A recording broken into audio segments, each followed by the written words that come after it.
Mari kita naik dan subscribe YouTube ini.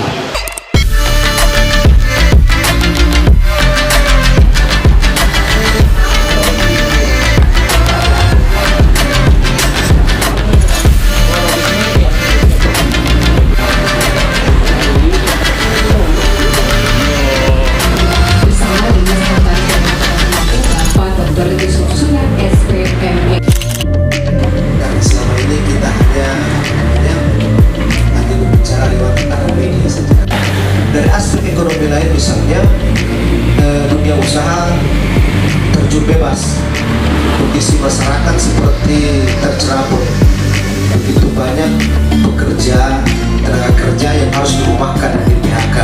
Kita tidak bisa membiarkan orang di rumah terus seperti itu. Kita tidak bisa melarang orang untuk tetap stay at home begitu.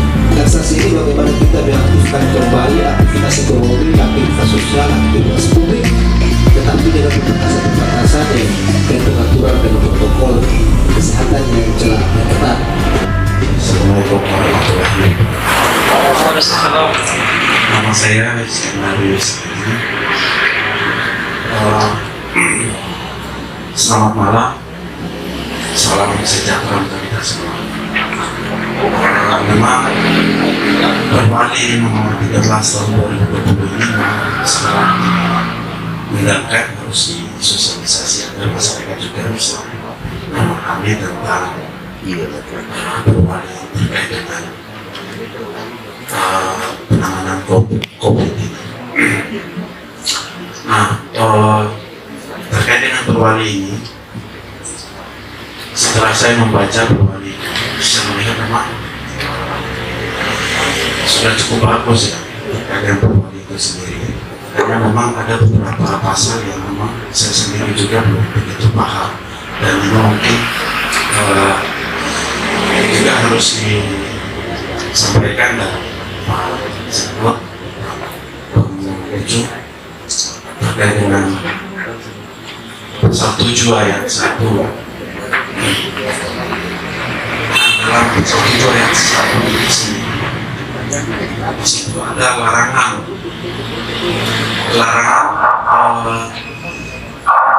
bunyinya yang pada pokoknya itu kalau saya rasakan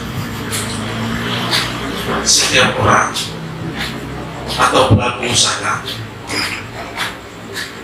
atau instansi pemerintahan itu dilarang melakukan kegiatan yang mengakibatkan kerumunan. Nah, dalam konteks ini mungkin kita juga harus diberikan pemahaman tentang pasal 7 ayat 1 ini, karena saya memaknainya begini. Mohon maaf ini sebelum dimaknai oleh pengunjung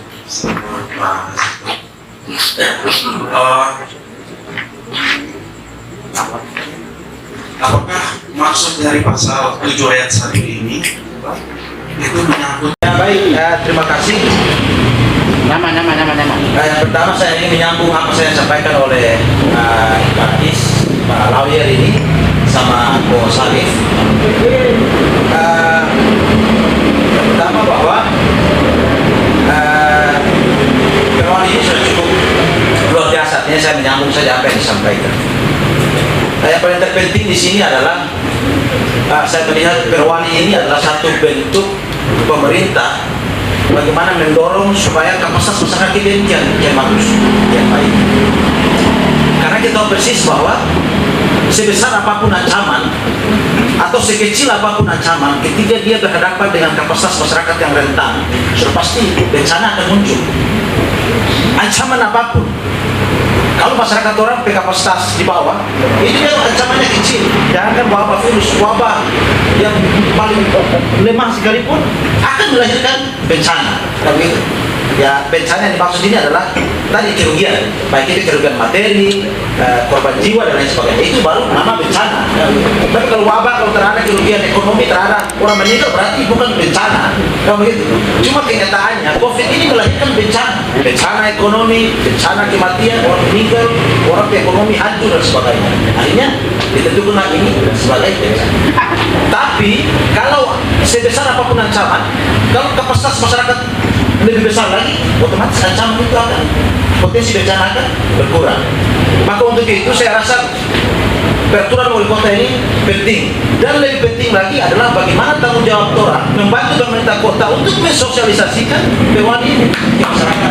Saya rasa itu poin yang diskusi kita. Yang kedua, memang orang hadapi topik masyarakat yang agak beragam memang. Dan saya rasa perwali ini juga penting. Pentingnya karena begini, ada manajemen klasik bilang begini, untuk membuat orang itu berubah dibutuhkan dua hal. Yang pertama ada rasa takut dan rasa sakit. Itu baru masyarakat ini akan berubah. Kalau tanpa itu masyarakat ini lamban untuk berubah. Maka diperlukan ada aturan. Di dalam aturan itu ada sanksi. Kalau tidak ada sanksi, orang berbenah juga akan susah. Jadi saya secara pribadi maupun sebagai MPI ini, saya memberikan apresiasi yang besar terhadap pemerintah Kota Ternate yang telah mampu melahirkan perwali ini sebagai bentuk komitmen dalam bagaimana kita menghadapi wabah COVID-19 ini. Saya rasa itu dari saya. Sekian dan terima kasih. Assalamualaikum warahmatullahi wabarakatuh. Waalaikumsalam warahmatullahi wabarakatuh. Fungsi perlindungan, saya kira ini penting karena ini bagian dari upaya kita melakukan perlindungan terhadap supaya aktivitas masyarakat itu dapat berjalan dan masyarakat juga tidak terpapar virus ini.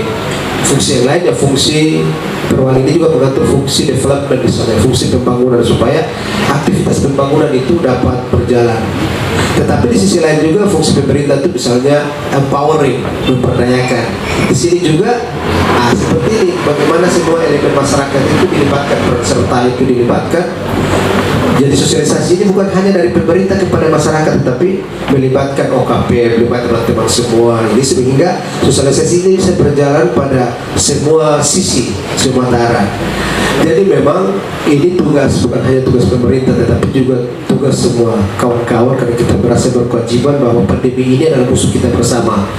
Persoalan nanti ke depan bahwa memang perwali ini belum kuat, kita akan perlahan-lahan untuk mengevaluasi.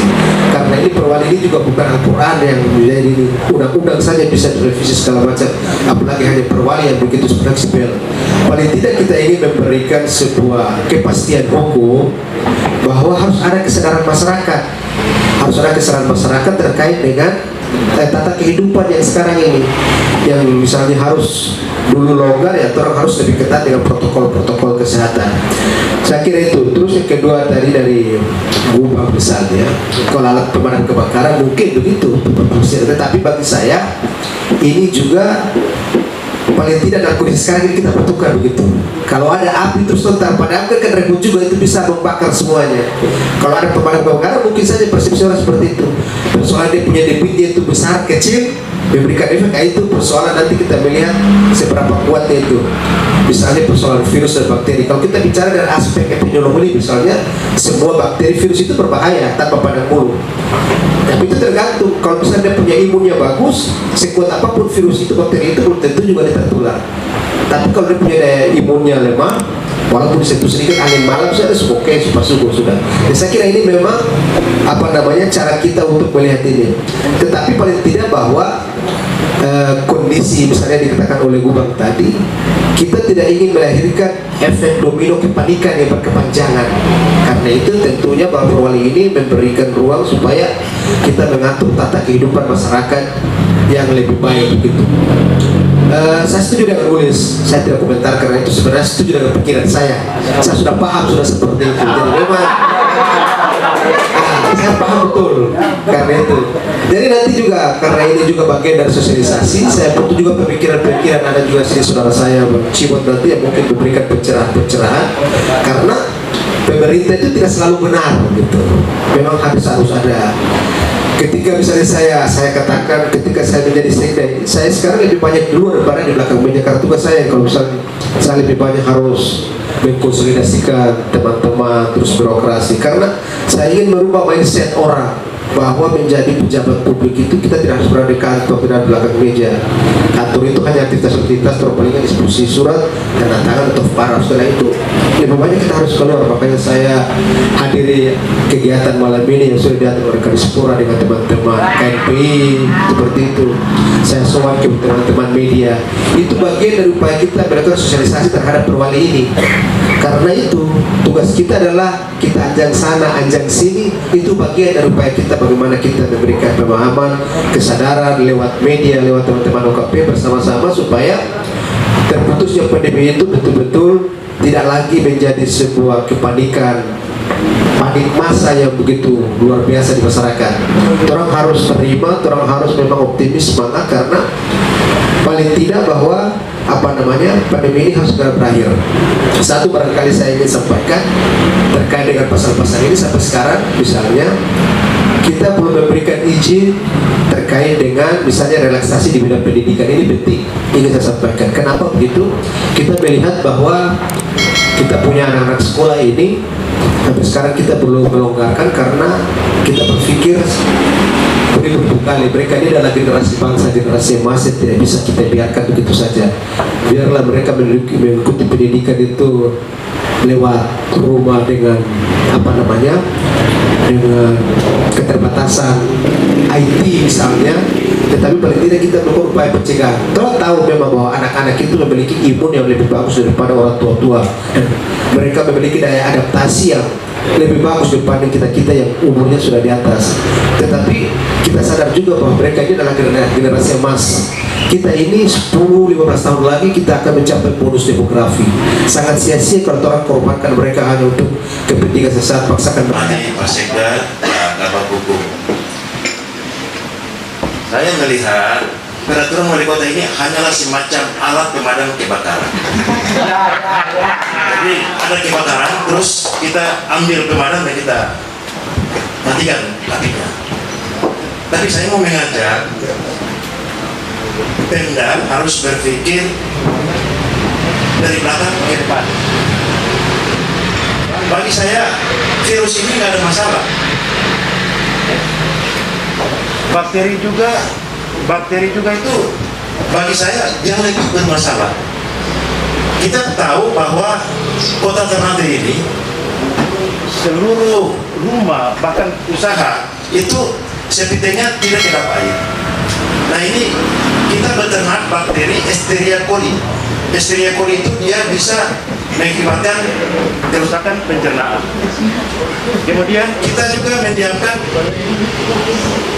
apa yang disebut dengan Streptococcus pneumonia yang menghasilkan penyakit, itu bakteri juga Pak Sek, menghasilkan penyakit paru-paru pneumonia yang almarhum wali kota Tidore itu. Nah jadi saya ini karena ini pemadam kebakaran, alat pemadam ya sudah nanti bisa ini tinggal pendekatannya saja. Ini semacam protokol lah begitu. Saya tidak bermasalahkan ini bagus secara protokol, secara hukum oke, karena tujuannya baik. Nah cuma saya ingin bahwa mestinya kita berpikir permanen, sehingga jangan sampai pasca COVID selesai muncul lagi yang berbahaya lagi dihasilkan oleh bakteri. Nah itu sekedar masukan saya saja. Saya kira demikian Pak Sek. Nah, Assalamualaikum. Terima kasih. Saya memberikan apresiasi yang luar biasa karena alhamdulillah bahwa kegiatan malam ini mendapat respon yang sangat besar.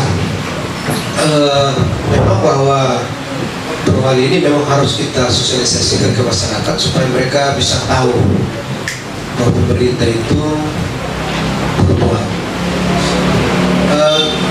Tadi dari saudara itu TNI tadi terkait dengan pasal-pasal tadi pasal 7 ya. Nanti secara teknis apa hukum jelaskan, tetapi saya ingin memberikan sedikit gambaran. Kita memang sudah memprediksikan bahwa perwali ini juga akan menimbulkan polemik pro dan kontra. Itu biasa dalam kehidupan pemerintah seperti itu. Masyarakat juga tentunya tidak semua orang akan setuju dan tentu juga orang akan menolak. Tetapi paling tidak bahwa ini menjadi sebuah landasan pilihan kita dalam melakukan upaya penerapan dalam menyongsong relaksasi yang kita lakukan. Ini landasan hukum kita. Kenapa misalnya orang melihat Perwali ini begitu fleksibel, begitu sangat fleksibel? Karena memang saya ingin katakan bahwa ada beberapa hal di sini tadi, misalnya terkait dengan kerumunan misalnya. Sampai saat ini kita memang berwacana untuk memberikan kelonggaran terhadap acara pernikahan misalnya. Tapi kan izinnya belum kita berikan. Orang boleh menikah, boleh, tapi itu dalam ruang terbatas tertutup. Tetapi untuk misalnya resepsi pernikahan belum, karena kita masih lihat. Kalau misalnya resepsi dalam untuk 10 orang atau ruangan mungkin bisa dilakukan, tetapi dengan koridor dan jarak. Memang itu tergantung kita bagaimana kita menafsirkan itu kerumunan. Kerumunan itu kan lebih dari 3 orang itu kan juga bisa kerumunan, tergantung cara melihat kita. Jadi paling tidak bahwa Perwali ini menjadi dasar kita untuk melakukan pengaturan sehingga kehidupan masyarakat itu lebih baik, lebih ada norma-normanya. Kita paham bahwa Perwali ini tentunya memberikan dampak dimensi etiknya, dimensi sosialnya, dimensi moralnya, ada juga dimensi hukum karena ini peraturan wali kota. Tetapi paling tidak bahwa saya ingin katakan bahwa tugas pemerintah itu kan ada 5 sebenarnya. Pertama itu selain kita melakukan public service, fungsi pelayanan, kita juga melakukan fungsi regulasi tadi, pengaturan. Kita mengatur masyarakat sebaik apapun itu, tetap juga kita lakukan ke masyarakat. Ini kan harus juga tetap juga melakukan. Kemudian misalnya fungsi proteksi, fungsi perlindungan. Saya kira ini penting karena ini bagian dari upaya kita melakukan perlindungan terhadap supaya aktivitas masyarakat itu dapat berjalan dan masyarakat juga tidak terpapar virus ini. Fungsi yang lain ya fungsi Perwali ini juga mengatur fungsi development, misalnya fungsi pembangunan supaya aktivitas pembangunan itu dapat berjalan. Tetapi di sisi lain juga fungsi pemerintah itu misalnya empowering, memperdayakan. Di sini juga seperti ini, bagaimana semua elemen masyarakat itu dilibatkan, peran serta itu dilibatkan. Jadi sosialisasi ini bukan hanya dari pemerintah kepada masyarakat, tetapi melibatkan OKP, melibatkan teman-teman semua. Ini sehingga sosialisasi ini bisa berjalan pada semua sisi, semua daerah. Jadi memang ini tugas, bukan hanya tugas pemerintah, tetapi juga tugas semua kawan-kawan, karena kita merasa berkewajiban bahwa pandemi ini adalah musuh kita bersama. Persoalan nanti ke depan bahwa memang Perwali ini belum kuat, kita akan perlahan-lahan untuk mengevaluasi. Karena ini Perwali ini juga bukan aturan yang menjadi undang-undang saja bisa direvisi segala macam, apalagi hanya Perwali yang begitu fleksibel. Paling tidak kita ingin memberikan sebuah kepastian hukum bahwa harus ada kesadaran masyarakat, harus ada kesadaran masyarakat terkait dengan tata kehidupan yang sekarang ini, yang misalnya harus dulu longgar ya, orang harus lebih ketat dengan protokol kesehatan. Saya kira itu. Terus yang kedua tadi dari Gubang misalnya, kalau alat pemadam kebakaran mungkin begitu. Itu karena pertama kehadiran dan kedua itu tadi disampaikan oleh Sekretaris MP tadi bahwa di awal-awal Ramadan itu kita hanya dengan edaran itu dia berlangsung, dan pada saat rapat Forkompimda kebetulan saya dimintakan hadir pada waktu itu, ada kegelisahan dari Kapolres pada waktu itu Pak Sani yang mengatakan bahwa masyarakat orang ini supaya kita himbau tapi kita juga tidak bisa. Maka saya tawarkan 2 opsi pada waktu itu. Pertama adalah surat keputusan, yang kedua peraturan wali kota, karena saya menganggap bahwa kalau kita buat perda mekanismenya masih terlambat, karena sampai saat ini perda kota Ternate belum dapat dibahas sampai saat ini. Karena saya melihat bahwa kalau itu dia hanya edaran, kalau edaran ini kan dia himbauan, tidak ada konsekuensi hukum. Kalaupun SK itu dia bersifat legally, dia menetapkan, dia tidak bisa memberikan sanksi. Maka jalan satu-satunya yang saya tawarkan adalah peraturan wali kota. Meskipun ada sejumlah, menurut saya peraturan wali kota ini tadi disampaikan oleh Pak Gubang bahwa ini memang alat pemadam kebakaran. Ya, karena pada waktu itu seluruh Forkompimda itu gelisah karena masyarakat Kota Ternate ini terkenal dengan kepaheannya. Karena semakin orang melarang, semakin mereka buat. Maka mau tidak mau, saya tawarkan peraturan wali kota ini. Nah, jadi pertama, landasan filosofinya adalah bahwa negara berkewajiban untuk memberikan rasa pertama melindungi. Filosofinya adalah melindungi warga masyarakatnya.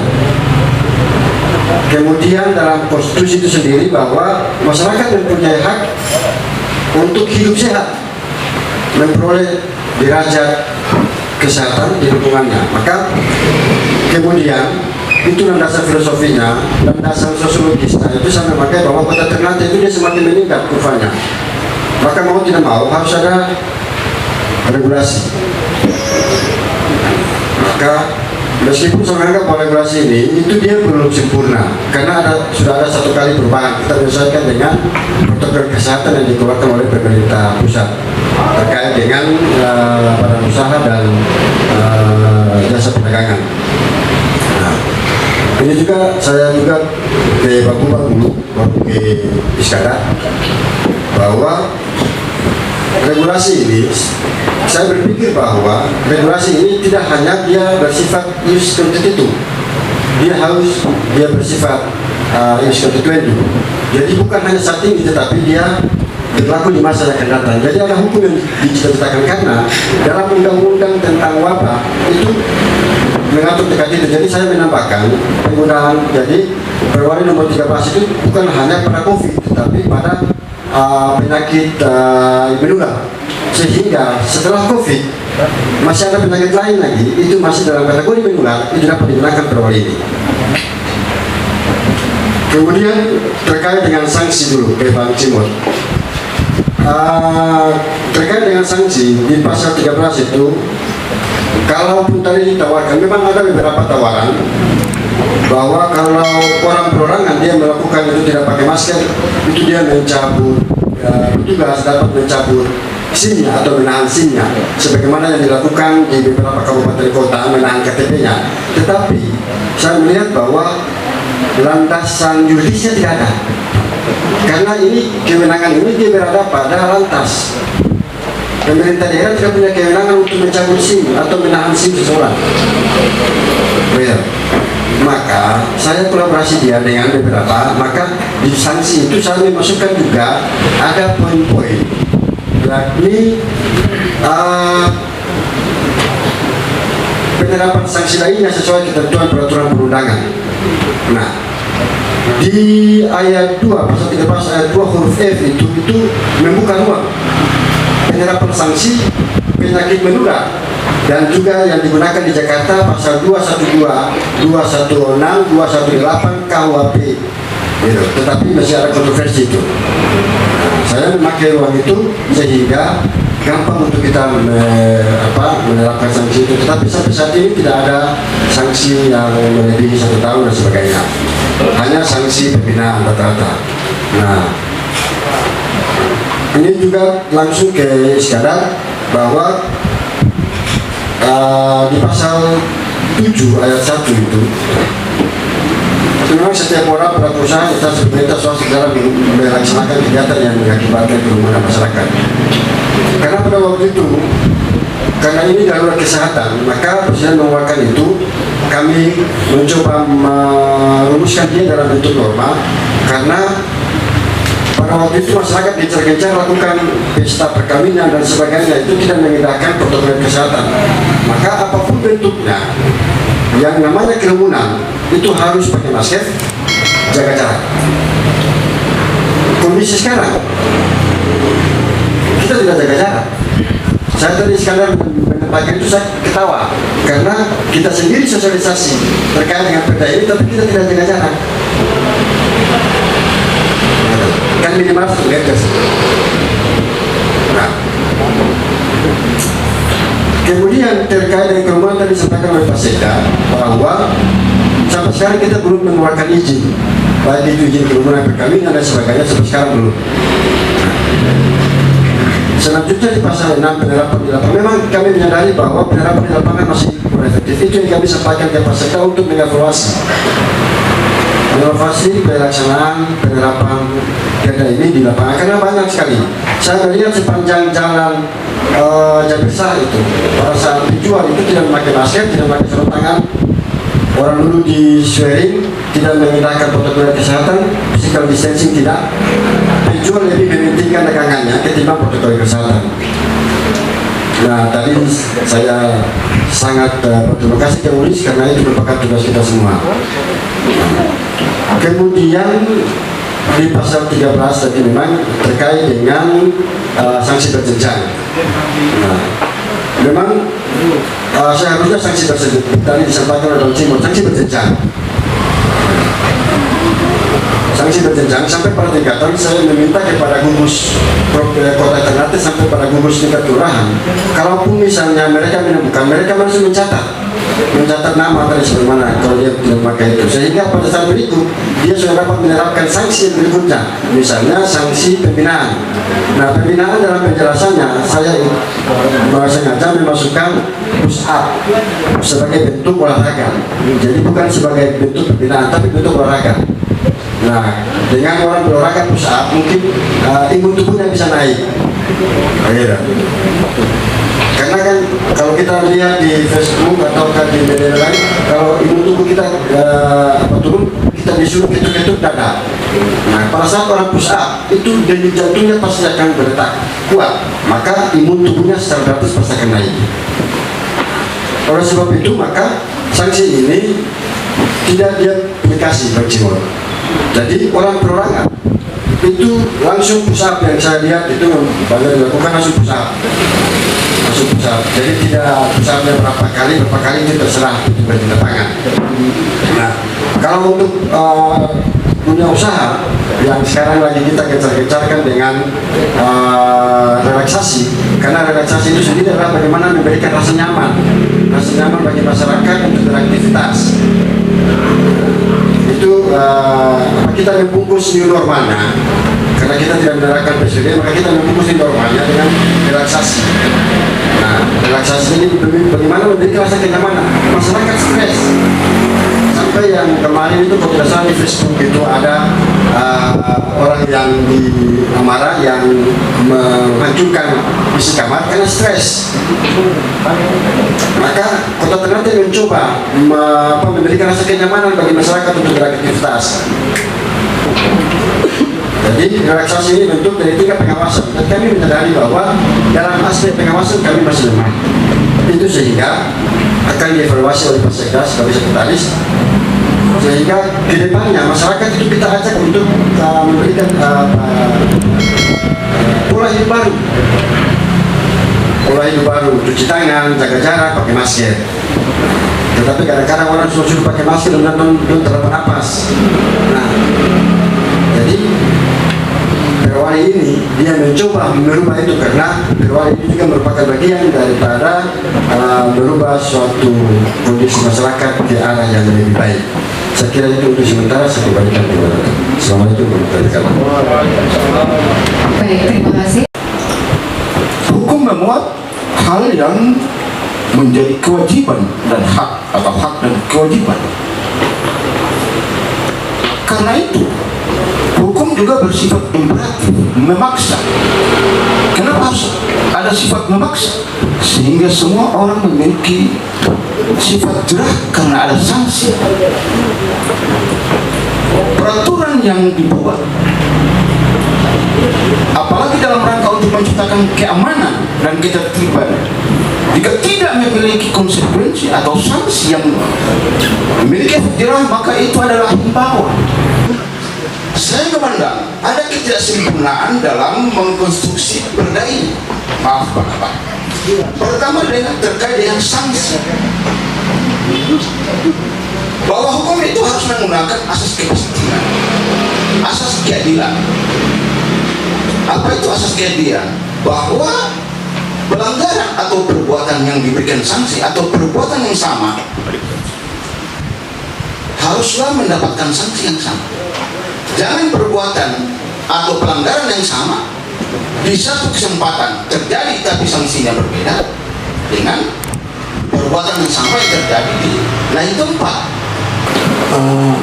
Saya bertanya langsung, saya pasti perwali ini kan dia keluar di tanggal 20 Mei kalau tidak salah, dan itu sudah jalan sekarang berarti. Secara otomatis berarti perwali ini sudah sah. Sekarang saya mau ingin coba melihat kembali apa yang disampaikan oleh Bang Iskandar Joysangagi tadi terkait dengan isi daripada klausur pasal per pasal dan ayat per ayat dalam perwali ini. Kalau tidak salah dalam bab 4 ini pasal 7 ayat 1 yang mengatakan bahwa setiap orang dan atau pelaku usaha, instansi pemerintah dan swasta dilarang melaksanakan kegiatan yang mengakibatkan kerumunan masyarakat. Selanjutnya ke sanksi dalam pasal 13 kalau tidak salah. Saya sebenarnya agak merasa lucu dengan kegiatan malam hari ini, karena kegiatan malam hari ini memang biasanya itu mensosialisasikan, tapi kita berkerumun, artinya kita sudah melanggar perwali ini. Itu yang pertama. Yang kedua, artinya bahwa begini Pak Asik, berarti orang di sini juga sudah melanggar barang ini nih. Jadi perlu ada ketegasan. Artinya hal-hal seperti ini tuh harus dilakukan itu dengan cara-cara yang rasional. Ingin tadi dijelaskan tentang motif hadirnya COVID, ini harus dijelaskan secara terbuka begitu, sehingga tadi dijelaskan ada motif lahirnya ini adalah untuk memulihkan masalah ekonomi dan masalah sosial. Kemudian yang kedua, jangan sampai yang ditakutkan, jangan sampai ketika perwali ini hadir muncul kontroversi di masyarakat, itu yang ditakutkan. Tapi sampai kemarin di Ambon misalnya, ketika peraturan dikeluarkan oleh wali kota, ini muncul kontroversi di lapangan, gitu. Mungkin karena masyarakat ini tidak mengetahui tentang perlakuan diperlakukannya atau disahkannya perwali ini, gitu. Sehingga mereka cenderung tidak taat pada perwali ini ketika disahkan. Itu yang menjadi poin penting, karena kebanyakan di lapangan dari pihak keamanan itu semena-mena gitu. Ini sehingga muncul aksi demonstrasi teman-teman di Ambon kemarin. Kemudian yang kedua, saya kira dampak COVID-19 ini bukan hanya di masyarakat, tapi khususnya kami di OKP juga. Dari sisi untuk perkaderan ini juga punya dampak yang begitu besar, sehingga ini menjadi komitmen kami di Cipayung. Tentunya kami akan terus membangun mitra dengan pemerintah Kota Ternate dalam rangka untuk menghentikan penyebaran COVID ini, gitu. Bahwa terkait dengan pasal 6 terkait dengan bagaimana untuk mematuhi protokol kesehatan yang kemudian diakomodir dalam Perwali nomor 13 tahun 2020 ini. Nah, kemudian bersinggungan dengan pasal 7 ayat 1 yang tadi sudah sempat disinggung oleh beberapa pembicara terkait dengan mengakibatkan kerumunan masyarakat. Nah, ada beberapa sampel yang sudah disebutkan oleh beberapa peserta tadi. Nah, saya di sini mohon maaf ya, nanti diluruskan apabila saya keliru. Nah, di sini saya mengambil sampel dari kebetulan karena saya beragama Nasrani.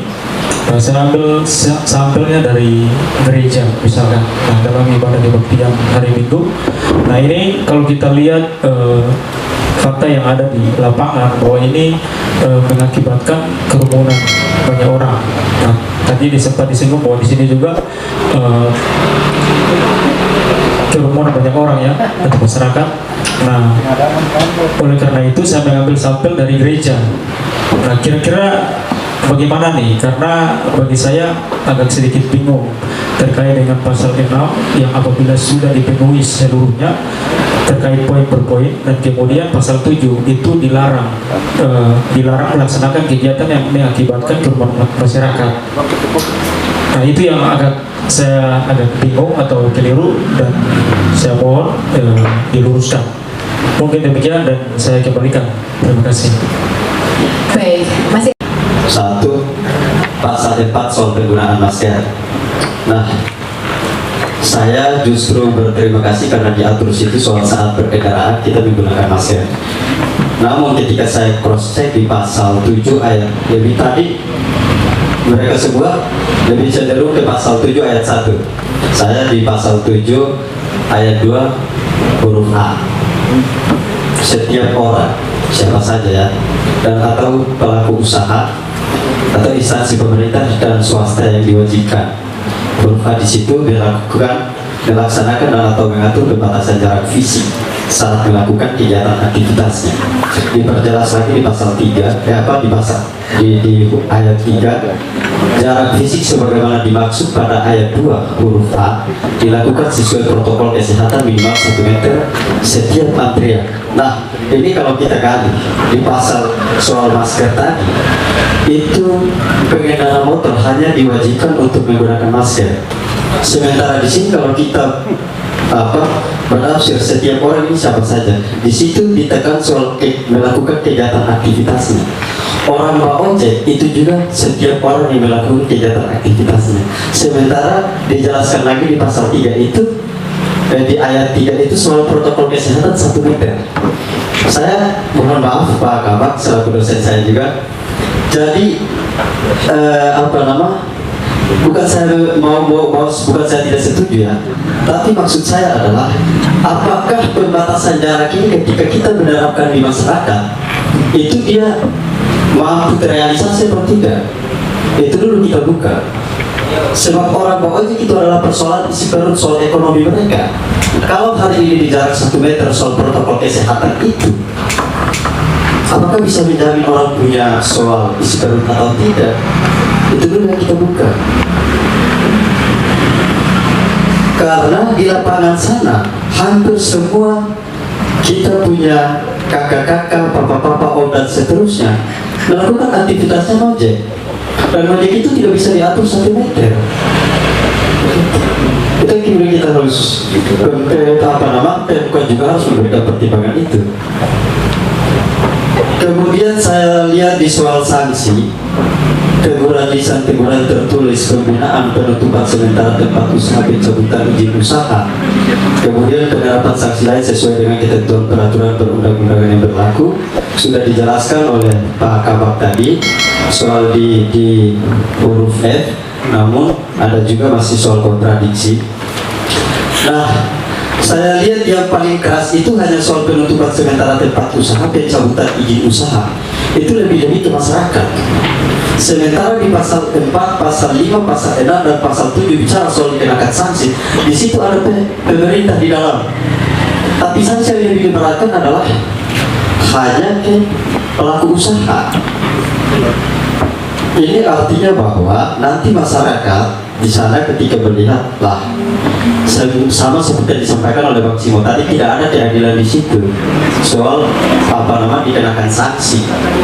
Makanya itu pemerintah harus lebih jernih lagi, karena hukum itu, mohon maaf, kalau kita belajar ilmu hukum itu di dasar saja itu kita sudah bicara soal pengantar ilmu hukum saja, itu orang sudah bicara hukum itu mengikuti perkembangan zaman.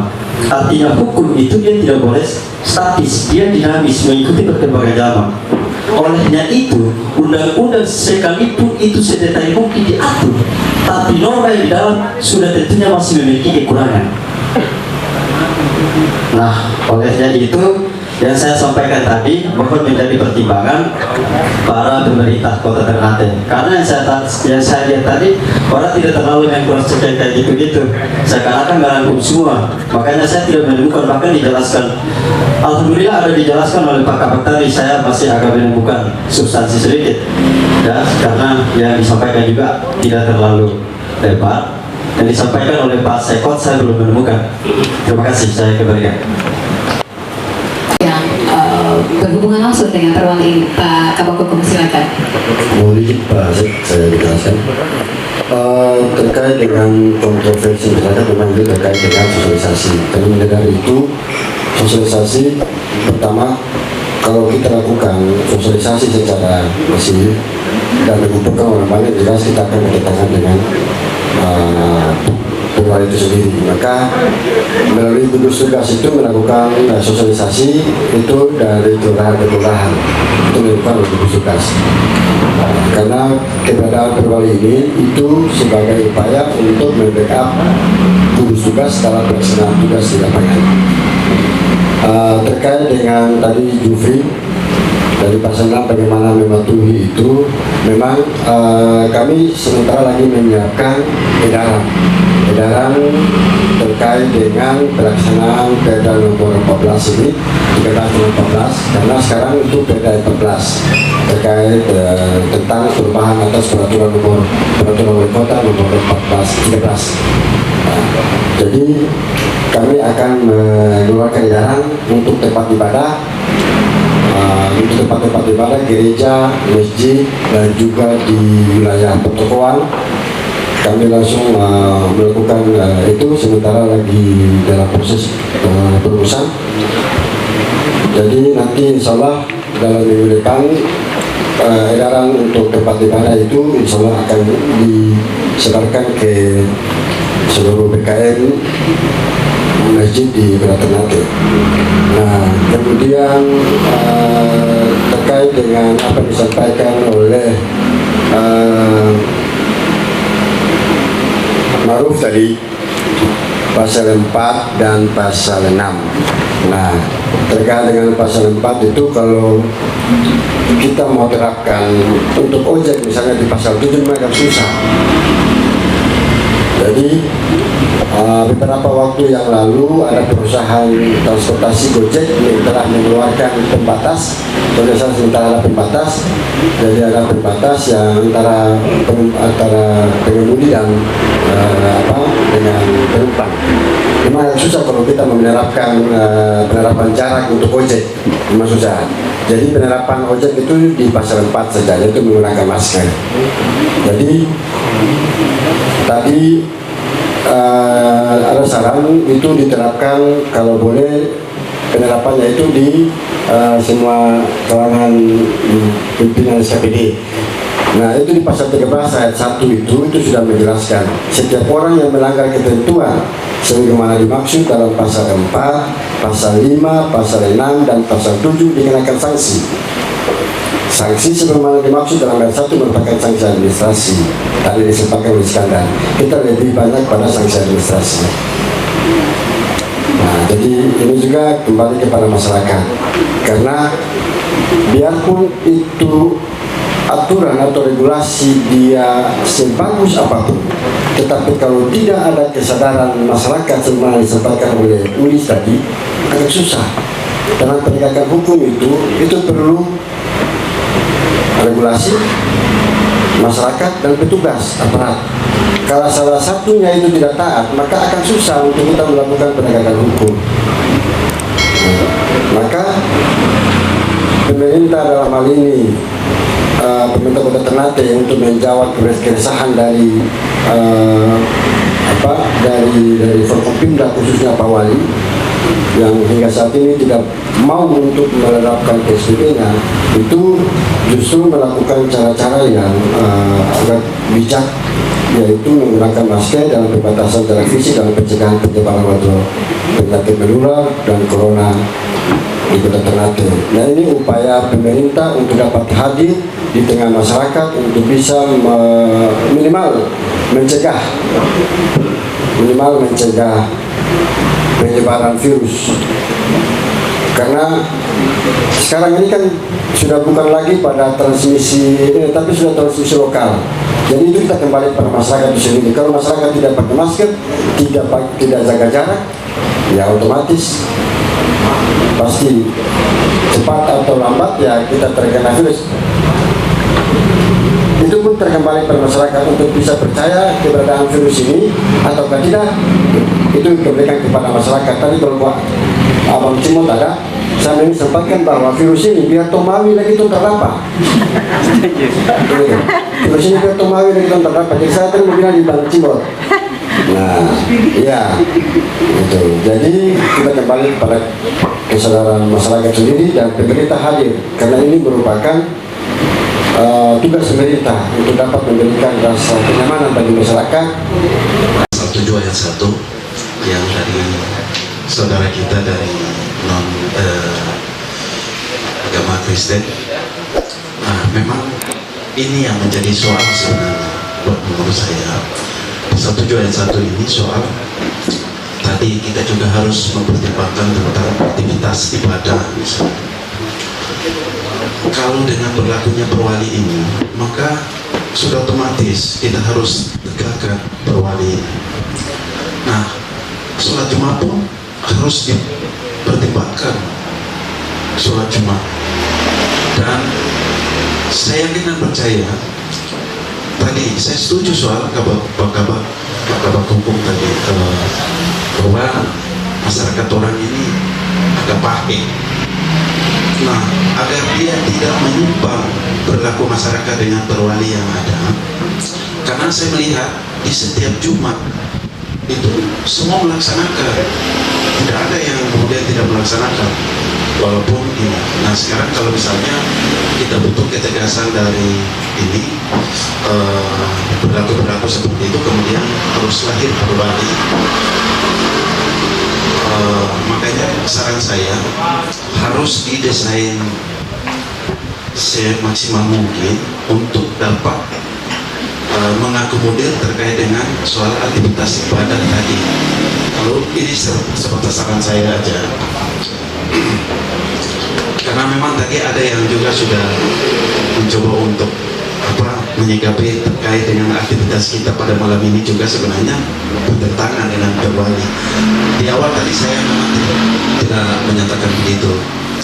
Nah, yang seterusnya terkait juga Pak Kabak juga tadi sudah menyampaikan bahwa nanti ada edaran yang kemudian merupakan, mungkin pembacaan saya ya, merupakan aturan pelaksana dari peraturan daerah.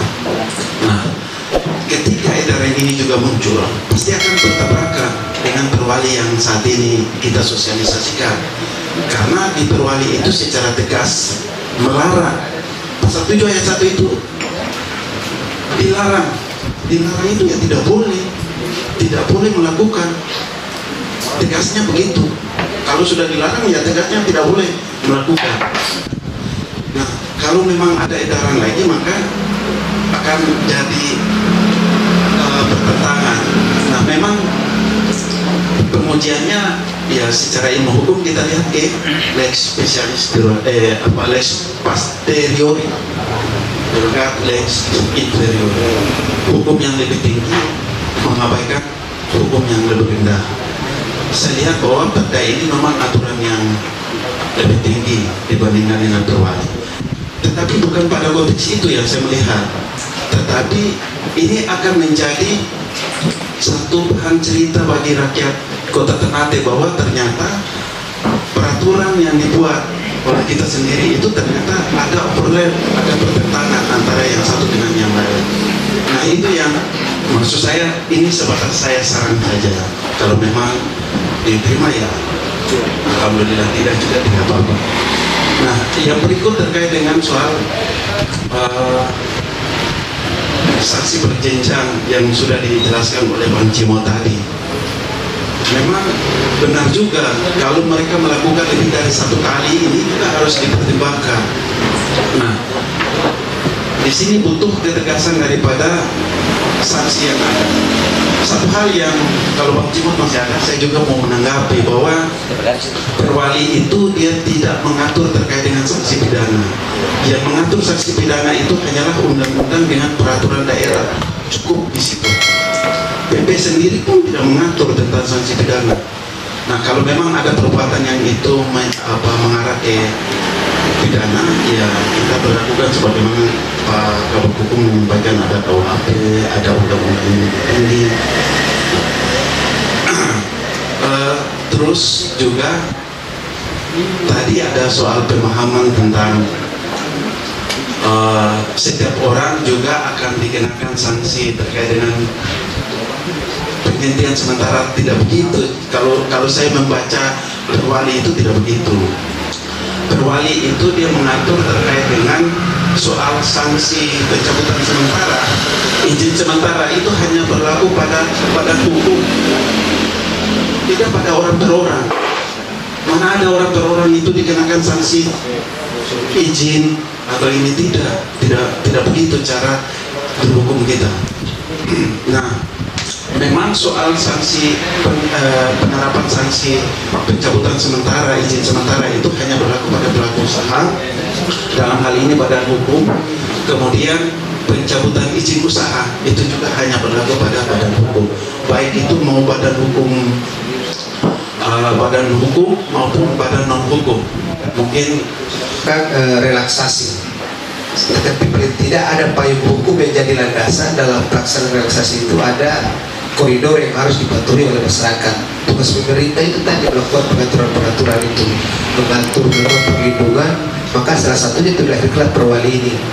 Ini setelah diskusi panjang dengan Puspida, dengan Kapolres, dengan Dandim, bagaimana supaya penerapannya itu betul-betul memberikan rasa nyaman kepada masyarakat. Tadi sebagai kepada hukum, misalnya push up, dalam pengertian bahwa push up itu adalah bagian daripada kita melakukan upaya pembinaan, bukan dalam artian hukum. Ya, saya kira memang penting memang bahwa perda ini sebenarnya adalah rangka untuk kita melakukan pengaturan yang lebih bagus lebih baik terhadap tata kehidupan masyarakat. Wajar memang kalau misalnya Perwali ini menjadi kontroversi, itu biasa. Jangan kan Perwali undang-undang sekarang yang misalnya haluan ideologi juga itu melahirkan kontroversi. Apalagi cuma Perwali yang kita kejar sebut cuma dalam 1-2 malam seperti ini. Jadi memang ini hal-hal yang biasa. Bagi saya justru kontroversi ini muncul, ada tanggapan, itu bagian dari kita bagaimana melakukan upaya-upaya ya perbaikan ke depan. Ini evaluasi jalan terus. Tadi saya juga memimpin rapat evaluasi gugus. Jadi sebenarnya kunci kita adalah bagaimana bukan pada sekedar Perwali ini, tetapi kuncinya adalah melahirkan kesadaran masyarakat terkait dengan mereka harus menggunakan masker, rajin cuci tangan. Saya kira ini yang penting. Sebagus apapun misalnya tadi dikatakan peraturan ini dibuat, tapi kalau tidak ada kesadaran masyarakat, saya kira akan sia-sia seperti itu. Jadi memang penting.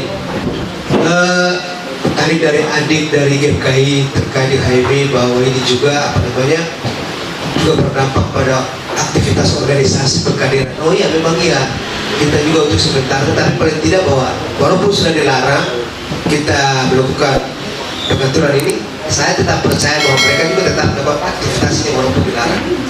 Karena itu memang konsistensi itu memang penting. Dikatakan kita tidak konsisten, ya memang itu kondisi seperti ini. Kita ini manusia, memang kadang-kadang juga ada faktor lupa atau sengaja, tetapi paling tidak bahwa ada upaya, ada niat baik kita bagaimana supaya ada kehidupan yang lebih baik, ada upaya yang kita lakukan secara lebih baik sehingga masyarakat itu dapat memperoleh manfaatnya. Bahwa pemerintah itu hadir dalam rangka bagaimana supaya memberikan rasa aman, nyaman kepada masyarakat.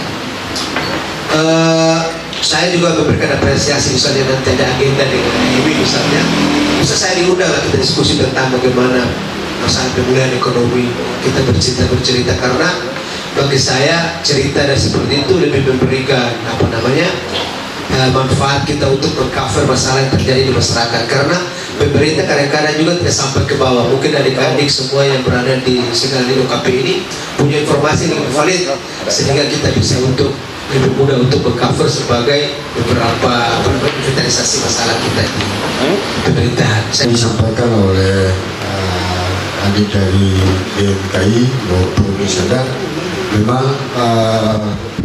untuk tempat ibadah kami pada saat penyusunan ini kami menunggu surat edaran dari Menteri Agama terkait dengan protokol kesehatan di tempat ibadah. Kami menunggu, tetapi karena waktu kami menunggu agak lama, maka kami langsung bersikap untuk membuat peraturan daerah ini, peraturan wali kota ini. Tetapi akan ada perubahan-perubahan. Kalau memang itu ada, kami akan melakukan perubahan. Karena kemarin kami lakukan perubahan khususnya terkait dengan protokol kesehatan di jasa perdagangan. Nah, berikut lagi kalau misalnya ada edaran terkait dengan protokol kesehatan di tempat ibadah, maka kami akan menyelesaikan khususnya di pasal 7. Mungkin akan ada penambahan pasal 7B, karena kami lakukan perubahan itu di pasal 5 menjadi 5A, penambahan pasal 5A dan juga 7A. Jadi mungkin berikut nanti kita akan, apakah kita nanti sisipkan salah satu bab di antara bab 4 dan bab 5, tapi itu nanti kita akan sesuaikan. Namun kami masih menunggu edaran dari Menteri Agama untuk melakukan penyesuaian khususnya di tempat ibadah. Saya kira itu ya.